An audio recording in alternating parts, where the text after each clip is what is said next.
What's up, everybody? It's your boy Reggie Casual from thecasual.co. Welcome to this week's edition of the Synopsis. We're talking about the sorry state of fashion today. Has the streetwear model ruined fashion?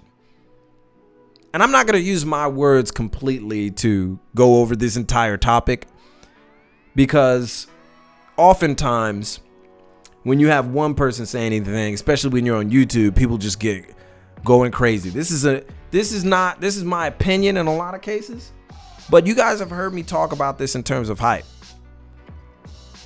How I feel how hype has changed people's perspective of what exactly they should be doing with their closets, or just making sure that their pieces are intrinsically tied to their character, because it's obvious that most of what we see, most of what's popular is not. I want to go ahead and reference Eugene Rabkin. I read this article on High Snobiety, his op-ed. Eugene is from Styles Zeitgeist, and he names his article, "Instagram and late capitalism are responsible for today's sorry state of fashion." So many things in this article. I'm going to put the link in the description, but so many things in this article I completely understand. Completely 100% understand and agree with most of it. He mentions a lot of designers who are in this new era of design, or new era of fashion, that focuses primarily on influence, Instagram, and connections. It's more about being a part of something, an image, rather than it is about the actual fashion, the design, what we like in it. It's the image that matters most important. And he goes on in the article, he talks about this concept of late capitalism. And late capitalism is basically these individuals who become rich later, who never really had taste to begin with, but then they come into contact with money, enormous amounts of it. Influencers, rappers, and ball players who never really had these things. So the more ostentatious something is, the better. And we follow suit as consumers. We feed into that because we think, oh, well, these people have access to it, so obviously they're fashionable. And that's not always the case. He outlines and he says, Eugene says in his article, these symptoms belong to the contemporary stage of late capitalism, with its emphasis on image and message in lieu of anything palpable, which in turn has created a kind of ersatz world we now find ourselves in, where people consume things not for themselves, but for their Instagram feeds. Man, if there was no other true statement of our time in terms of fashion, that would be the one. And I'm a victim of it too. As a person who talks about fashion, my manager, he gets on me all the time because I refuse to be consistent on Instagram. You have to be on it. In my situation, yes, you absolutely have to be on it. Why are you not?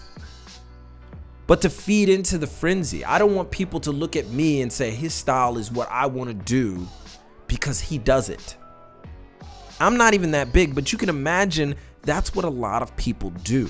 And this has been happening for a long time, so don't let this seem like this is kind of like a microcosm of what's happening and it's never happened before. The problem is that just like with anything in technology, it's happening at such a rapid rate that the influx of people that are involving themselves in this type of gratuitous fashion, this tacky fashion, is happening so fast that people aren't able to disseminate it correctly and say, okay, this is tacky, this is bad, this is good. And even the designers who are the real bona fide designers who went through school, who went to like FITM, Parsons, or FIT, these individuals are being overshadowed by the influx of street fashion and the designers who have a lack of fashion design education. They're being overshadowed by them because of celebrity culture. Not everything celebrities wear is good. A lot of the times it's tacky. And the problem is that a lot of the luxury houses are starting to conform to easy fashion. It's not about design anymore. It's about accessibility. And making it accessible and recognizable to a nouveau riche consumer is the most important thing in fashion right now, which is leaving traditional designers in the dust. And that is not a good thing in my personal opinion. We need these traditional designers. They're the ones that push the fold. They're the ones that give us new idea. And yes, they are still there. But to think, and let us not say anything bad about Virgil, but to think that Virgil is the one who is spearheading this new era of design is intellectually dishonest. And anybody who is a designer that goes to school for design knows this. And this is why he receives so much criticism. Not because he's not a good hustler, not a good marketer. We all recognize that. And you know what? We celebrate it. But because it overshadows the work that's being done behind the scenes by I shouldn't say real designers. What I should say is trained designers. People who spent their work and their passion and their money doing this. And there are many people out there that are going to say, well, they shouldn't have did that. They could have just easily started on their own.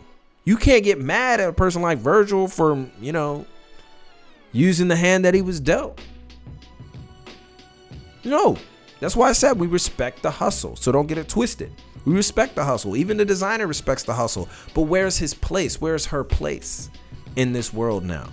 Where they have to be Instagram influencers, or they have to use social media to get their designs out there, where they have to be an individual that is beyond what it is that they do. And now they have to work for Virgil Abloh, and it's ostensibly dumbed down their style of design for the type of consumer that will buy it. It's scary stuff, man. When everybody does the same thing, nothing evolves. That's how evolution happens naturally. That's how you have different subspecies, because different types of birds that were of the same species did different stuff. So they changed according to their environment. And when we have everybody doing the same thing across the board, then there's no movement. There's no progress. Eugene outlines it even more. One common string of contemporary mythology posits that the millennial consumer is more informed and less susceptible to advertising than that of previous generations. If anything, today's fashion consumer is more susceptible to influence than ever. It's a product of late capitalism, which has spawned an ostentatious consumer class with too much money and too little taste, easily swayed by the hyper-real world of Instagram influence, whether in the form of a rapper or sports star, or my favorite product of late capitalism, those influenced without any particular talent who are simply famous for being famous. He continues, more than ever, he is interested in the right image, the right brand, the right Instagram selfie. He wants to stand out and fit in at the same time. He wants to be cool and socially accepted at the same time. He wants to be an individual who is a part of the mass. In fashion terms, this amounts to the right hoodie, the right pair of jeans, the right t-shirt. You know why? Status anxiety. He actually mentions this in the article. Status anxiety. Wanting to be above, but not wanting to be too above. Wanting to be a part, but wanting to flex.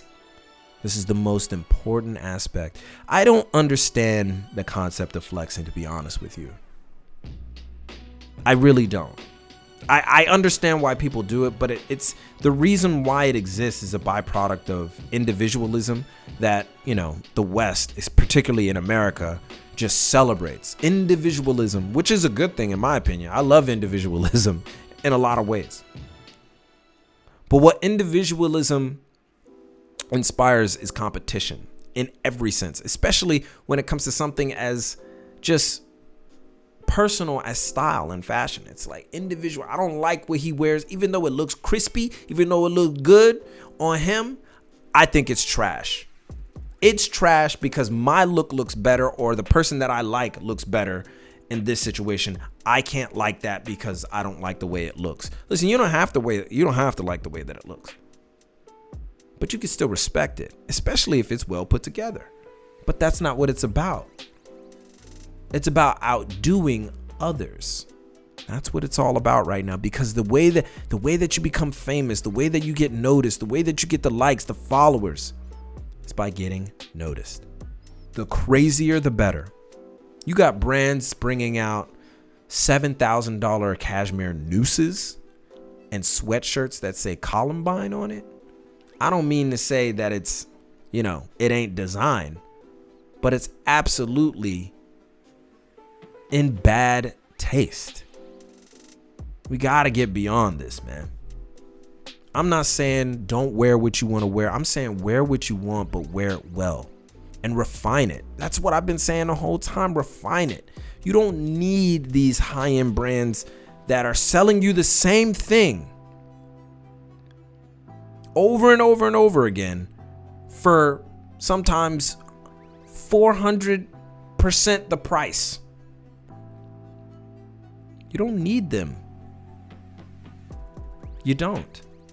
Just because it's crazy, just because it gets you noticed, nobody's going to care the next day.